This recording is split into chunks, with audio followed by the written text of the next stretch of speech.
जब सत्यभामा ने तौलना चाहा भगवान को मन की जगह धन से, यूं तो भगवान श्री कृष्ण की 16,108 रानियां थीं, लेकिन उन सब ने अपनी इच्छा से श्री कृष्ण जी को पति के रूप में वरण किया था।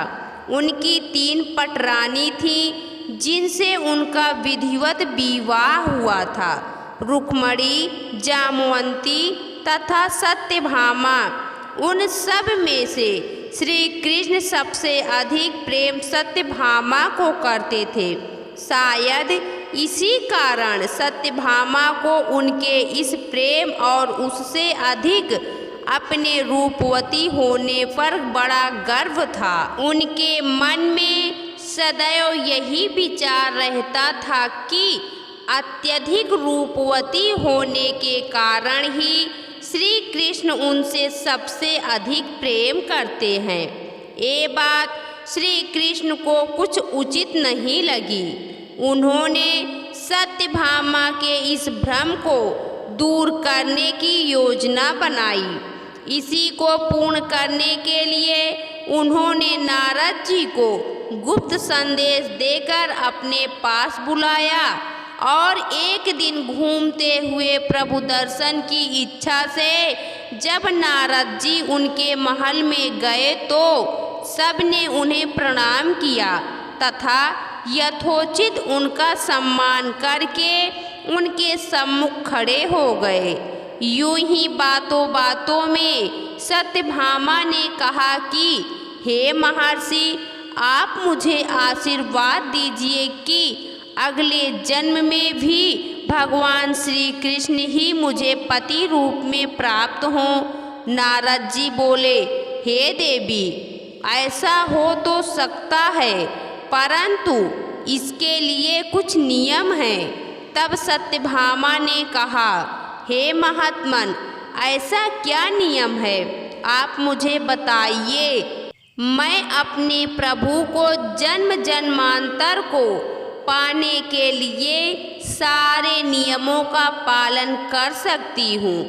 तब नारद जी बोले, यदि कोई व्यक्ति अपनी सबसे अधिक प्रिय वस्तु इस जन्म में दान करे तो अवश्य ही वह वस्तु उसे अगले जन्म में प्राप्त होती है। तो अगर आप भी ऐसा चाहती हैं तो आपको भी श्री कृष्ण का दान करना चाहिए, तभी वो आपको अगले जन्म में फिर से प्राप्त होंगे।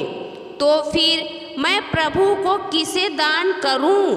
सत्यभामा ने नारद जी से पूछा। आप हमें ही दान कर सकती हैं, प्रभु को नारद जी बोले।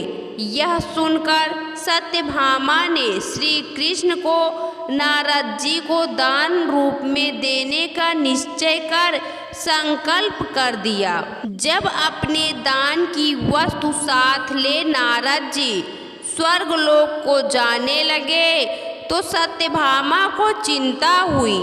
उन्होंने सोचा, बाद के लिए अपना बनाना था, परंतु प्रभु तो अभी से ही हमसे अलग हुए जा रहे हैं। यह सोचकर सत्यभामा रुक्मणी के पास पहुंची और उन्हें सारी बात कही। तब तक नारद जी श्री कृष्ण को अपने साथ ले जाने की तैयारी कर चुके थे। तभी रुक्मणी ने जाकर कहा, हे ऋषिवर, आप प्रभु को अपने साथ कैसे ले जा सकते हैं? तो नारद जी बोले, क्यों नहीं ले जा सकते? दान की हुई वस्तु को ले जाने में क्या हर्ज है? अब तो ये मेरे हो गए हैं। तब देवी रुक्मणी बोली, हे मुनिवर, परंतु मैंने तो प्रभु का दान नहीं किया है और इन पर जितना सत्यभामा का अधिकार है उतना ही मेरा भी, इसलिए आप इन्हें अपने साथ नहीं ले जा सकते हैं।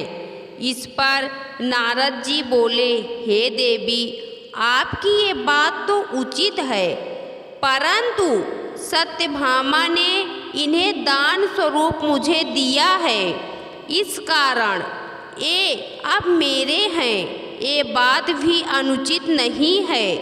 तब सत्यभामा हाथ जोड़कर बोली, महर्षि, कोई ऐसा रास्ता नहीं है जिससे मेरा वचन भी पूरा हो जाए और मेरे पति श्री कृष्ण भी हमारे पास ही रहे। तब नारद जी कुछ सोचकर बोले, एक उपाय है, यदि श्री कृष्ण के बराबर सोना व रत्न आप हमें दे दें तो हम श्री कृष्ण को आपके पास ही छोड़ सकते हैं। तब रानी ने खुश होकर तुला दान की तैयारी करने को कहा। तब तराजू के एक पलड़े में श्री कृष्ण को बैठाया गया तथा दूसरे पलड़े में रानी ने अपने आभूषण चढ़ाना शुरू कर दिए। धीरे धीरे रानी सत्यभामा का सारा खजाना उस पलड़े में चढ़ गया, परंतु वो तराजू का पलड़ा जरा भी नहीं हिला। यह सब कुछ देखकर श्री कृष्ण मन ही मन मुस्कुरा रहे थे।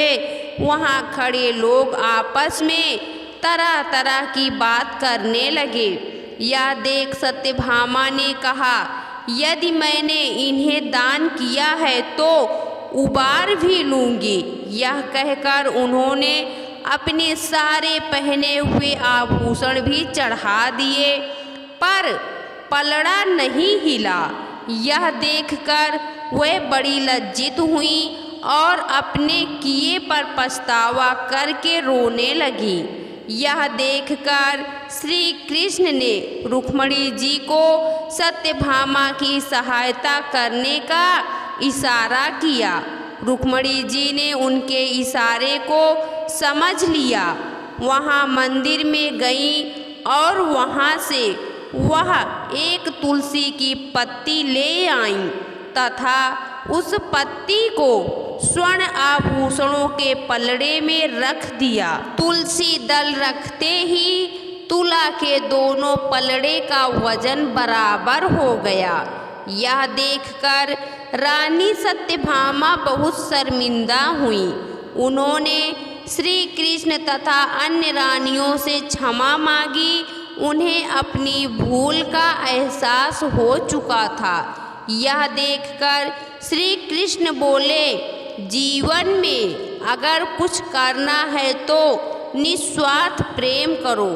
अगर स्वार्थ के वशीभूत होकर कुछ करते हो तो अपने जीवन की बहुत सी वस्तुओं को खो दोगे। तब नारद जी तुलसी दल लेकर स्वर्ग को चले गए। रुक्मिणी श्री कृष्ण की पटरानी थी। तुलसी के कारण ही वह अपनी व अन्य रानियों के सौभाग्य की रक्षा कर सकी। दोस्तों, आपको यह पौराणिक कथा कैसी लगी कमेंट बॉक्स में ज़रूर बताएं। वीडियो को लाइक करें, शेयर करें।